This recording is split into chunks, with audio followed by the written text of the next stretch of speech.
باد توحید کے مت والوں، شمع رسالت کے پروانوں،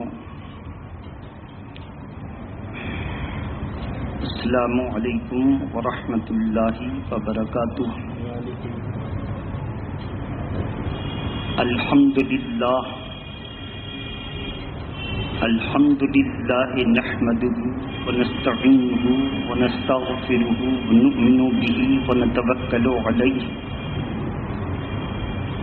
ونعوذ باللہ من شرور انفسنا ومن سیئات اعمالنا، من یهده اللہ فلا مضل له ومن يضلله فلا هادي له، ونشهد ان لا اله الا الله وحده لا شريك له، ونشهد ان سيدنا محمدا عبده ورسوله، اما بعد فاعوذ باللہ من الشیطان الرجیم، بسم اللہ الرحمن الرحیم۔ ان اولیاؤہ الا المتقون، وقال اللہ تبارک وتعالی فی القرآن المجید، والذین یبیتون لربہم سجدا وقیاما، صدق اللہ العلی العظیم، وبلغنا رسولہ النبی الامین المتین الکریم۔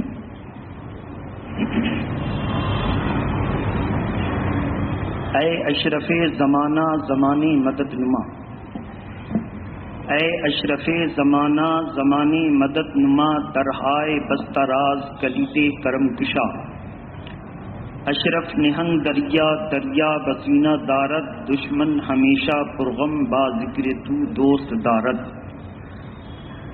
اور سرورا شاہ کریمہ دستگیرہ اشرفا، سرورا شاہ کریمہ دستگیرہ اشرفا، حرمت روح پیمبر ایک نظر کن سوئے ماں۔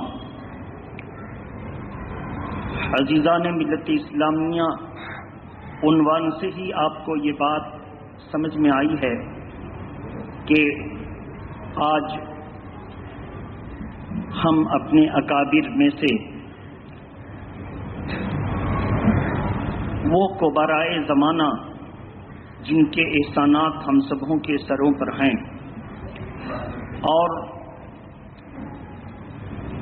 اس ہندوستان کی سرزمین پر ہمارے وہ اسلاف نے جس محنت و مشقت کے ساتھ مرکز اسلام مکہ شریف اور مدینہ شریف سے لے کر ہندوستان کو منور فرمایا، ان منور کرنے والوں میں جہاں سید سالار مسعود غازی کا نام آتا ہے، ہندوستان میں اسلام پھیلانے والوں میں جہاں سرکار خواجہ خواجہ خواجہ معین الدین چشتی اجمیری حسن سنجری کا نام آتا ہے، ہندوستان میں اسلام پھیلانے والوں میں جہاں سرکار قطب الدین بختیار کاکی، نظام الدین محبوب الہی اور غیر منقسم ہندوستان کو لے لیں تو بابا فرید الدین گنج شکر اور سیدنا علاء الدین صابر کلری رحمہم اللہ تعالی اجمعین کا نام آتا ہے، وہیں اسلام و سنیت کے مایہ ناز شخصیتیں بڑے ادب و احترام سے مخدوم العلماء، صوفیاء و فصحاء و بلغاء،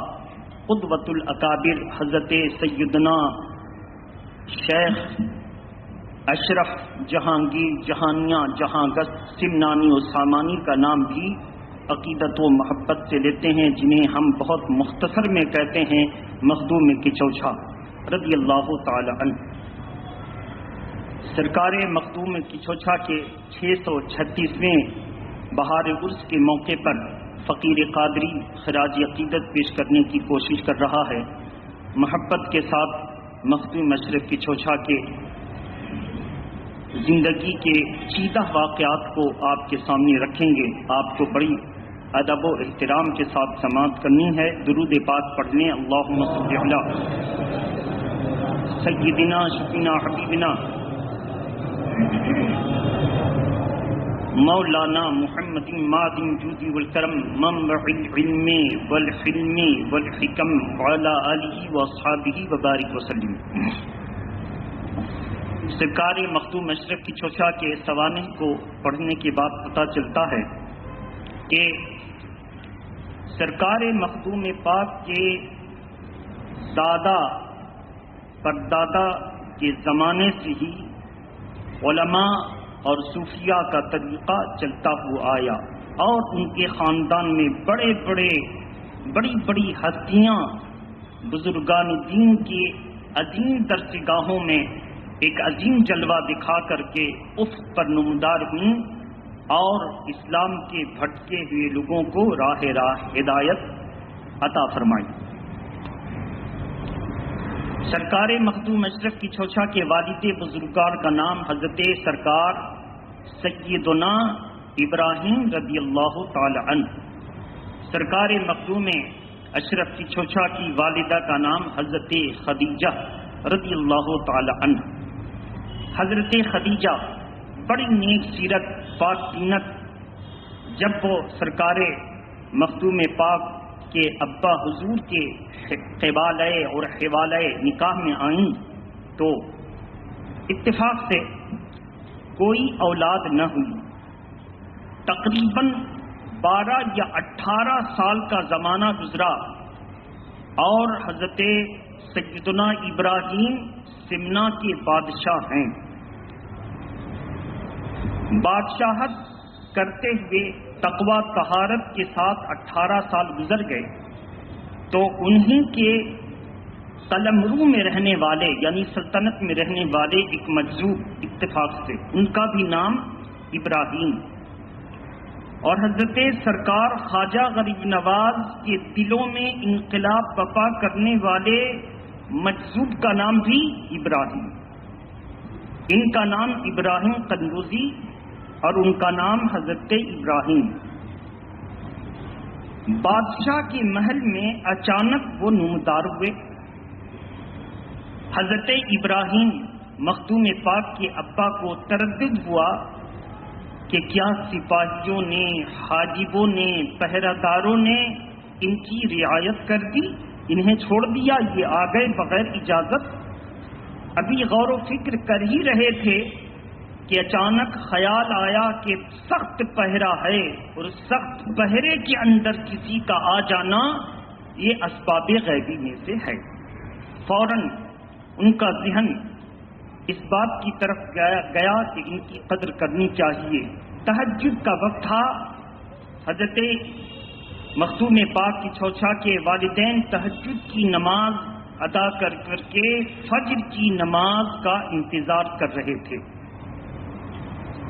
حضرت ابراہیم کا گزر ہوا، انہوں نے کہا کہ آپ کو اللہ سے مراد مانگنی ہے۔ کہا سرکار مراد تو مانگتے ہیں لیکن یہ ہماری زبان ہے، آپ اپنی زبان سے کچھ کہہ دیں۔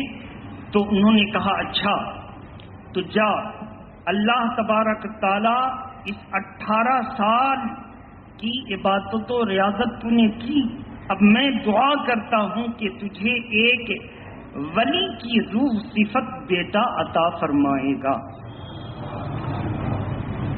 نگاہ مرد مومن سے بدل جاتی ہیں تقدیریں، جو ہو ذوق یقین پیدا تو کٹ جاتی ہیں زنجیریں۔ درود پاک پڑھیں، اللہم صل علی سیدنا و مولانا محمد وآلہ واصحابہ وبارک وسلم، صلاۃ و سلام علیکہ یا رسول اللہ صلی اللہ علیہ وسلم۔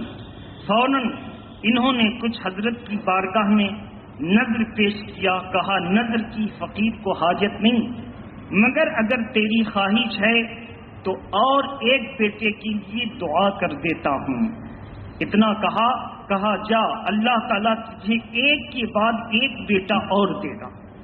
اب لیجیے، ایک کے بدلے 2، مگر یاد رکھنا ان دونوں بیٹے میں سے ایک کو اللہ تبارک تعالیٰ ولایت کے مسند پر عطا فرمائے گا، جس کی شہرت پوری دنیا میں ہوگی۔ اتنا کا کہا۔ بہرحال خوشخبری ملی کہ یہاں سلطنت صاحب وہ جاہ ولایت کے یہاں بیٹا پیدا ہونے والا ہے، جب ولادت کا زمانہ قریب آیا تو سرکار مخدوم پاک کے والد بزرگوار کو سرکار دو عالم نور مجسم محمد الرسول اللہ روحی فدا صلی اللہ علیہ وسلم کی خواب میں زیارت ہوئی. کب؟ تہجد کے وقت. کہا ابراہیم تیرے یہاں کے بعد دیگرے 2 بیٹے ہوں گے، پہلے بیٹے کا نام اشرف رکھنا. اللہ تبارک تعالی اس بیٹے کو جو عنقریب دنیا میں جلوہ افروز ہونے والا ہے اس کو ولایت کے منصب کے لیے چن دیا ہے، اس کا نام اشرف رکھنا. اور ایک بیٹا اللہ تجھے عطا فرمائے گا، اس کا نام اعرف رکھنا. اللہ تبارک تعالیٰ نے حضرت ابراہیم کے گھر میں حضرت مخدوم پاک کو پیدا فرمایا. ایک روایت کے مطابق جس کو حضرت عبد الرحمن علیہ رحمت و رضوان نے اپنی کتاب میں ذکر فرمایا ہے تو 707 ہجری پیدائش کی تاریخ لکھی اور 808 ہجری وصال کی تاریخ لکھی. 707 ہجری میں مخدوم پاک پیدا ہو رہے ہیں اور 101 سال کی امت مدید گزار کر 808 ہجری میں وصال کر رہے ہیں.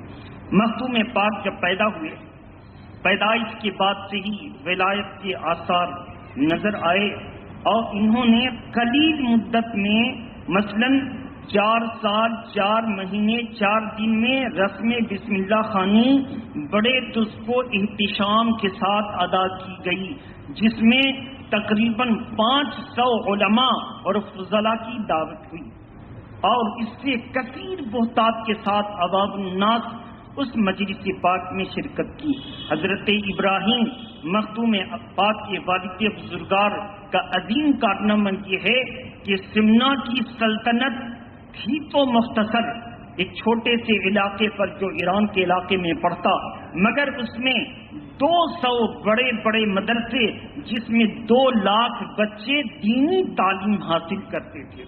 تقریباً 2 لاکھ بچے دینی تعلیم حاصل کرتے تھے اور بڑے بڑے علماء اور فضلاء اس درسگاہ میں بیٹھتے تھے اور سارا خرچہ یہ بادشاہ اپنی طرف سے دیا کرتے تھے. سارا خرچہ سلطنت اور بڑے بڑے علماء اور فضلاء کا پینشن انہوں نے جاری کیا تھا اور کہہ دیا تھا کہ آپ بڑے اطمینان و اہتمام کے ساتھ آپ دین کا کام کریں، دنیا کے سارے معاملات اس فقیر کے اوپر چھوڑ دیں. ان کی سلطنت میں علماء اور فضلاء دین کا کام کرتے اور دنیا کے تمام اخراجات کا بندوبست اللہ نے حضرت ابراہیم کے سر پر عطا فرمایا.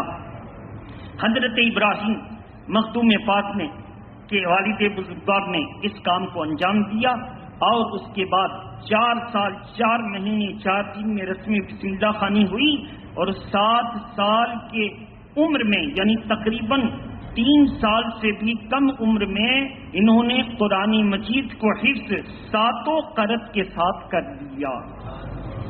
قرأت 7 اس کو کہتے ہیں 7 طریقے سے قرأت کرنا. 7 قرأت کے ساتھ انہوں نے حفظ کر دیا اور 14 سال کی عمر میں تمام علماء اور فضلاء کی موجودگی میں ان کا امتحان ہوا، جس کو اس وقت کی زبان اور عربی زبان میں اختبار کہا گیا. اختبار میں تقریباً 12,000 علماء کی موجودگی میں انہوں نے امتیازی حیثیت اور شان کے ساتھ اختبار کو کامیابی کے ساتھ نکالا، جس کو ہم لوگ امتحان اور ایگزام کہتے ہیں. اور 12,000 علماء کی موجودگی میں جب ان سے فقہ کے مسئلے پوچھے گئے تو اس کا احسن طریقے سے جواب دیا. تفسیر کے بابت پوچھا گیا تو تفسیر کی کتابوں کا جو شمار کرایا، علماء کہتے ہیں کہ تفسیر کی کتابوں کا شمار اتنی اچھی یادداشت تو سورہ فاتحہ بھی لوگوں کو نہیں ہوتی. اس طرح شمار کرا رہے تھے جیسے کوئی الف با تا سا پڑھا کرتا ہے. بہرحال تفسیر سے پوچھا گیا، فقہ سے پوچھا گیا اور مختلف علوم و فنون میں ماہر ہو کر صرف 14 سال کی عمر میں با کمال عالم بن کر کے افق پر آئے اور تمام مدرسے کی نظامت 200 مدرسے چلتے تھے، 1-2 مدرسے نہیں، 200 مدرسے کی نظامت ان کے والد بزرگوار بادشاہ سمنا حضرت ابراہیم رضی اللہ تعالی عنہ نے عطا فرمائی اور اس کے دستاویز ذکر کیے۔ حضرت مختوم پاک کی چوچا کی عمر جب تقریباً 15 سال کی ہوئی تو والد بزرگوار کا سایہ سر سے اٹھ گیا۔ ان للہ و انا الیہ راجعون۔ اب مسئلہ یہ پیدا ہوا کہ سلطنت کی باغ دور سنبھالے کون؟ سرکار کی عمر کتنی تھی؟ 15 سال۔ والدہ مشفقہ نے فیصلہ کیا کہ میرا بڑا بیٹا محمد اشرف یہ باغ دور سنبھالے گا، سلطنت کے تخت پر بیٹھے، اور 15 سال کی عمر سے لے کر 10 سال 25 سال کی عمر تک نظام سلطنت میں والد بزرگار کے انتقال کے بعد جو خرابیاں در آئی تھیں ان تمام خرابیوں کو دور فرمایا اور اس شان سے حکومت فرمائی کہ ہر جو ہے ظالم سے انصاف دیا اور ہر مظلوم کو انصاف دیا۔ داد کا یہ عالم تھا کہ پڑوسی ممالک سے بڑے بڑے بادشاہوں کے شہزادے اور بادشاہ فیصلہ کرانے کے لیے مخدوم پاک کی بارگاہ میں آیا کرتے اور مخدوم پاک ان کا احسن طریقے سے فیصلہ کرتے، اس حساب سے کہ شریعت بھی مد نظر ہوتی اور طریقت بھی مد نظر ہوتی، فیصلہ کرتے۔ 10 سال تک انہوں حکومت ان کے ہاتھ میں تھی۔ معن ایک مرتبہ خواب میں حضور صلی اللہ علیہ وسلم کی زیارت ہوئی، اللہ کے پیارے رسول صلی اللہ علیہ وسلم نے انہیں نوازا۔ خواب سے جب بیدار ہوئے تو اپنی والدہ سے مشورہ کیا کہ امی جان آپ مجھے اللہ کے سپرد کر دیں اور آپ کی خدمت جو آپ کا حق ہے میرے اوپر وہ مجھے سے معاف فرما دیں، معاف کر دیں تاکہ میں دین کی خدمت کر سکوں۔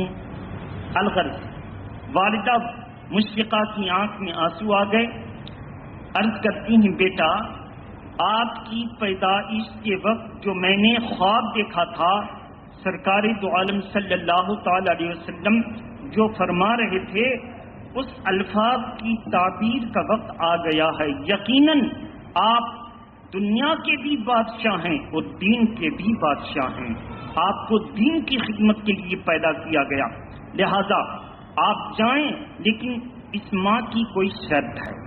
کہا امی جان شرط بتائیے۔ کہا میری شرط یہ ہے کہ آپ جب سلطنت سے رخصت ہوں گے تو خاموشی کے ساتھ نہیں بلکہ شاہانہ کر و فر اور شان و شوکت کے ساتھ رخصت ہوں گے، اور آپ کے ساتھ آپ کی والدہ رخصت کے لیے موجود ہوگی۔ قبول کر لیا اور شاہانہ کر و فر کے ساتھ کچھ منزل تک چلے، پھر تمام کو رخصت فرمایا، شاہی لباس اتارا، فقیرانہ لباس کو پہنا اور تمام خدام و حشم کو رخصت کر دیا اور وہاں سے چل نکلے۔ اور یہ ہوا کیسے؟ ایک مرتبہ حضرت خضر علیہ السلام حضرت مخدوم پاک کی بارگاہ میں آئے، کہا کہ اب سلطنت چھوڑنے کا وقت آ گیا ہے، آپ 1 سال تک اسم اعظم کا ورد کریں۔ 1 سال تک اسم اعظم کا ورد حضرت خضر علیہ السلام کی رہنمائی پر کیا، اور اس میں جلالت کا ورد کرنے کے بعد پھر اس کے بعد مخدوم پاک نے حضرت خضر علیہ السلام سے پھر ملاقات ہوئی، کہا اب سلطنت چھوڑنے کا وقت آیا، اب چلیے۔ جب چلے تو کہا کہ آپ کے مرشد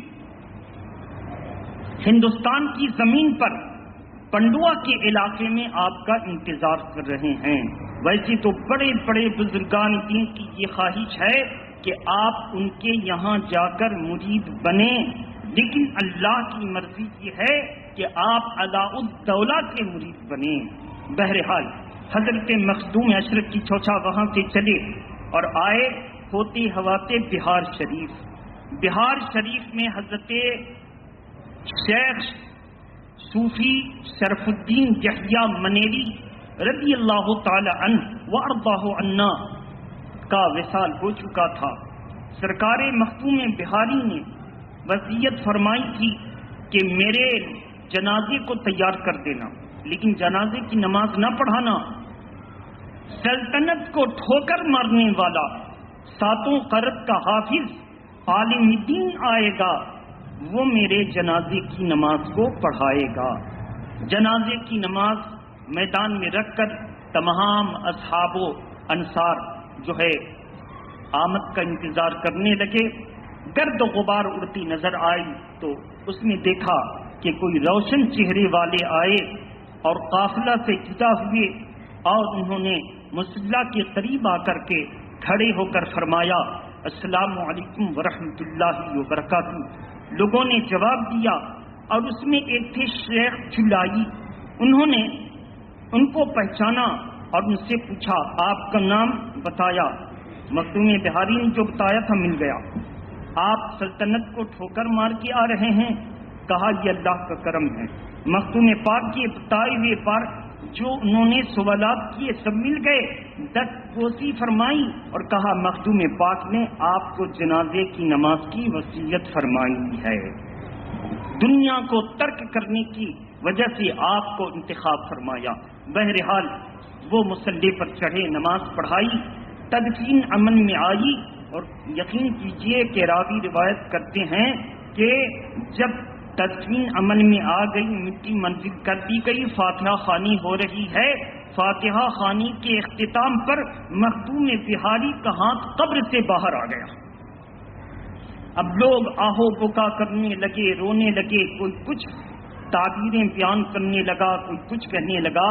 مخدوم اشرف کی چوچھا نے جوانی کے عالم میں مراقبہ فرمایا اور کہا کہ سرکار نے اپنا ہاتھ باہر اس لیے کیا کہ ان کو رجال الغیب سے ایک ٹوپی بطور تبرک ملی، وہی طلب کر رہے ہیں۔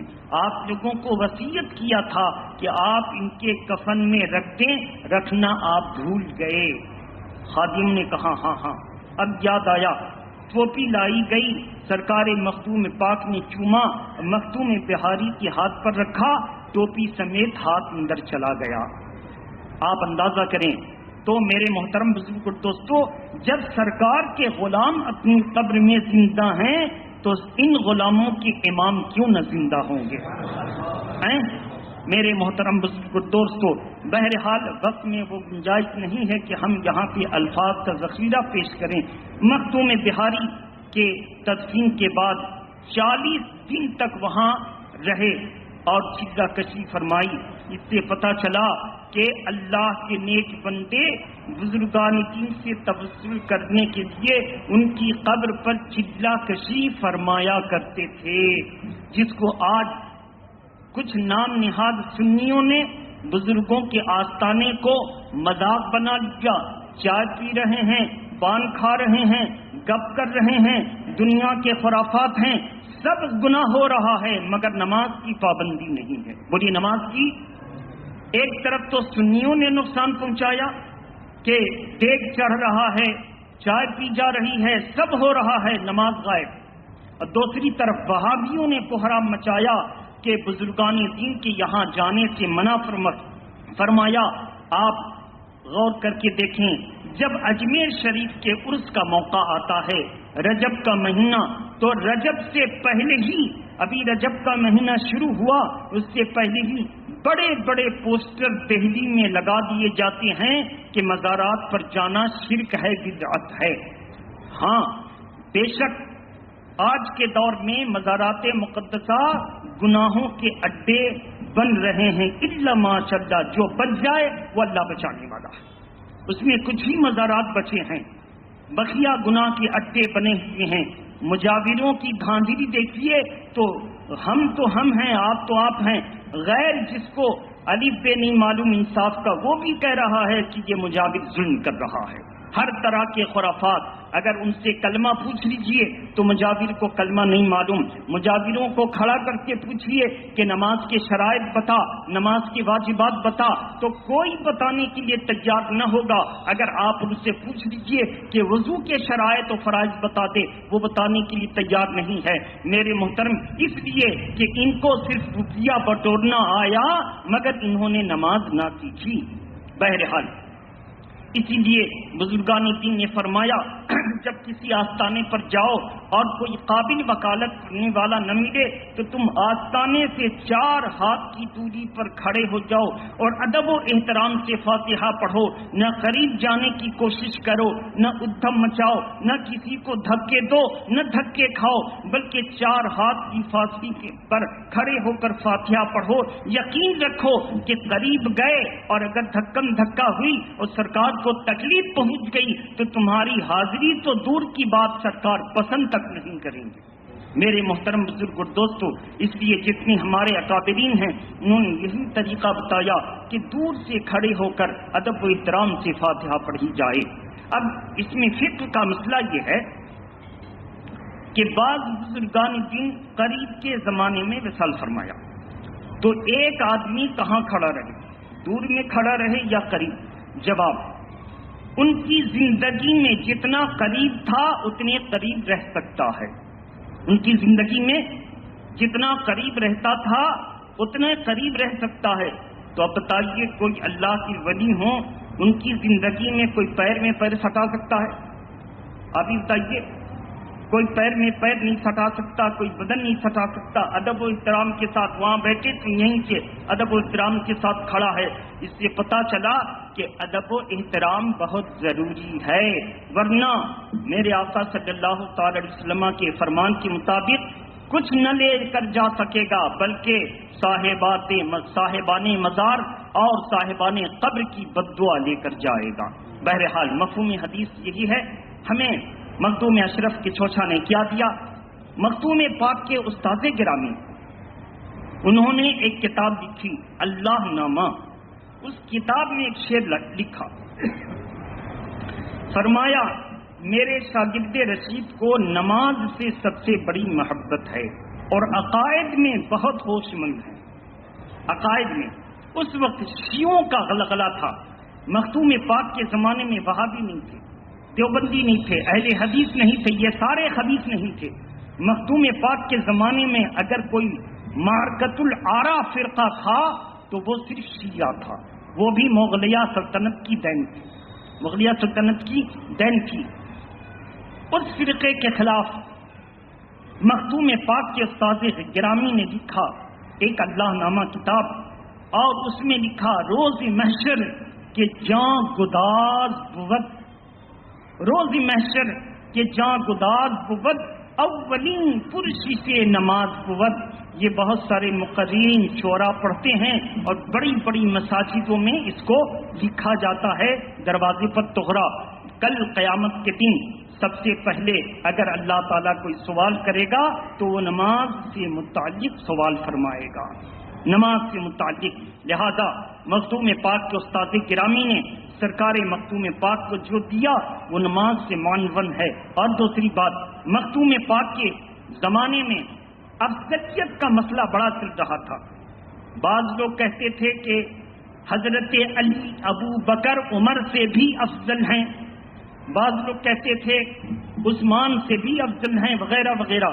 تو مخدوم پاک پیرانہ سالی میں اپنی عمر کے آخری حصے میں اپنے حجرہ کے 3 کنارے نہر کھدوائی اور ایک سمت میں حجرہ رکھا قبلہ کی طرف، اتر دکن پورب نہر کھدوا دی نیر شریف کے نام سے، اور پچھم کی طرف اپنا حجرہ رکھا اور اس حجرے میں قبر بنوائی وصال سے کچھ دن پہلے محرم شریف کے مہینے میں، اور کہا مجھ کو یار کی خوشبو آتی ہے، یہی میرے سرکار امام حسین کی شہادت کا مہینہ ہے. لوگ رونے لگتے تو کہتے کہ اللہ پر بھروسہ کرو، میں تو دنیا سے چلا جاؤں گا لیکن اللہ تبارک تعالیٰ میرے آستانے سے جو ایمان والا آئے گا قیامت تک رہبری حاصل کرتا رہے گا. بہرحال مخدوم پاک اپنی بنائی ہوئی قبر میں اترے کاغذ، دوات اور لکڑی کا قلم لے کر، اور انہوں نے جو معرکۃ العرا مسئلے کا حل فرمایا، کہا میں اللہ کے پیارے رسول صلی اللہ علیہ وسلم کو غیب داں جانتا ہوں، صاحب شفاعت جانتا ہوں، شفاعت کبریٰ کا تاج ان کے سر پر جانتا ہوں، اور میں اس بات کا اعادہ کرتا ہوں کہ میں افضلیت ابو بکر و عمر کا قائل ہوں، یعنی تمام اصحاب و انصار عادل ہیں اور جنتی ہیں، اور تمام صحابہ میں سب سے افضل مرتبہ حضرت علی کا ہے، ان سے افضل عثمان کا ہے، ان سے افضل عمر کا ہے، اور سارے صحابہ میں نبی کے بعد سب سے افضل مرتبہ ابو بکر صدیق کا ہے۔ یہ ترتیب انہوں نے جاری کی اور کہا کہ ہوش گوش سے اس کو لے لو، ہو سکتا ہے میری نسل میں کل کو کوئی پیدا ہو اور حضرت علی کو ان تمام تینوں صحابہ سے افضل بتائے، وہ گمراہ ہے، بددین ہے، اس سے میں بیزار ہوں، اللہ اور اس کے رسول بیزار ہیں۔ یہ جملہ ارشاد فرمایا اور اس کو قلم بند کر کر کے اپنے مریدوں کو دیا۔ میرے محترم دوستو، اتنے مختصر سے جملے میں اس وقت کے سلگتے ہوئے فرقہ بندی کا قلعہ کما کر دیا اور کہا مذہب اہل سنت پر قائم رہو، یہی مذہب نجات دلانے والا ہے۔ اللہ تعالیٰ ان بزرگوں کے فیوز و برکات سے ہم سبوں کو مالا مال فرمائے۔ وآخر دعوانا الحمدللہ رب العالمین۔ السلام علیکم۔